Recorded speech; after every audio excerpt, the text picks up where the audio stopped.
पास ले चलिए, मैं उनके प्रश्नों का उत्तर दूंगी।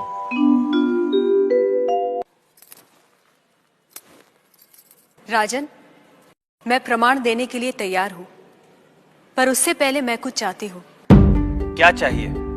थोड़ा दूध।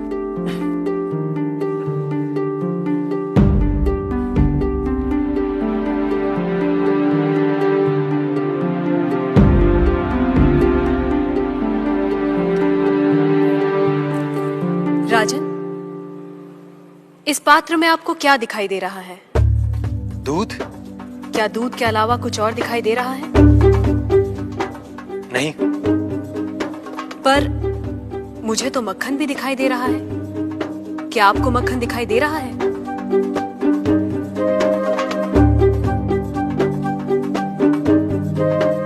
नहीं। पर राजन, क्या इसमें मक्खन नहीं है?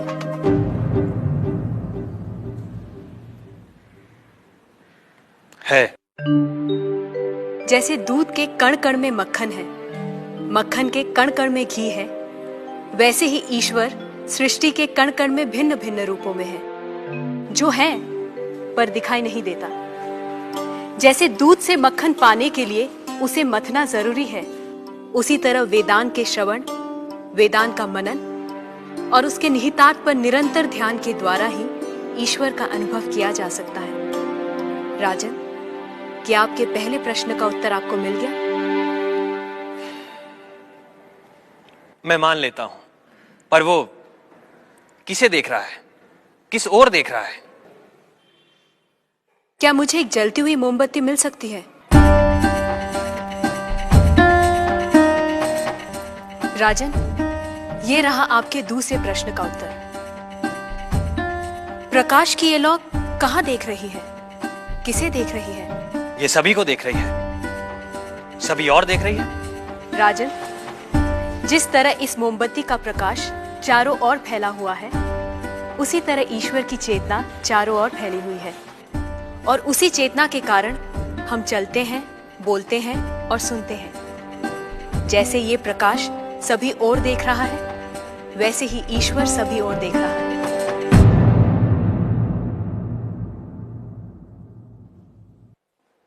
अब आपका तीसरा प्रश्न।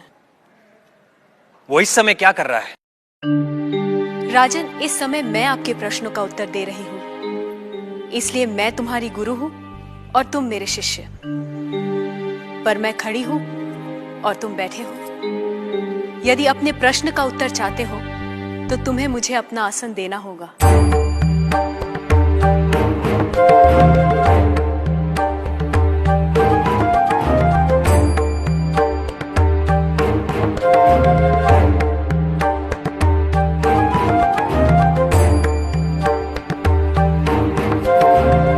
राजन, ये रहा तुम्हारे तीसरे प्रश्न का उत्तर।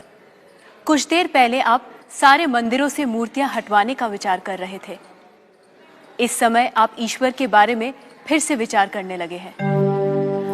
आप मेरे स्थान पर खड़े हैं और मैं आपके सिंहासन पर बैठी हूं। इधर एक राजा को सामान्य नागरिक का स्थान और एक सामान्य नागरिक को राज सिंहासन दे सकता है, ये आप देख रहे हैं। आप मेरे स्थान पर और मैं आपके स्थान पर बैठी हूं।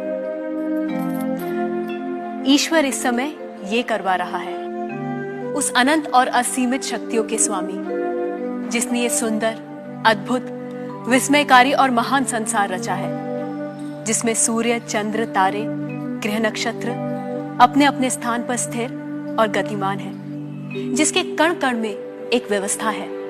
ऐसे शब्दों और ज्ञान से परे ईश्वर के लिए क्या संभव है? कहिए राजन, क्या मंदिरों से मूर्तियां हटवाई जाएं? मूर्तियां तो उस ईश्वर की प्रतीक है, उनका मूर्त रूप है।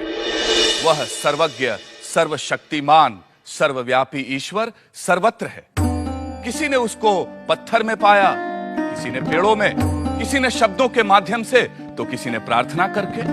वही परमात्मा अनेक नाम, रूप और गुणों में व्यक्त होता है, और कोई उन्हें अरूप और निर्गुण आत्मा के रूप में जानते हैं। ईशास्माद्वातः पवते ईशोदेति सूर्यः ईशास्मादग्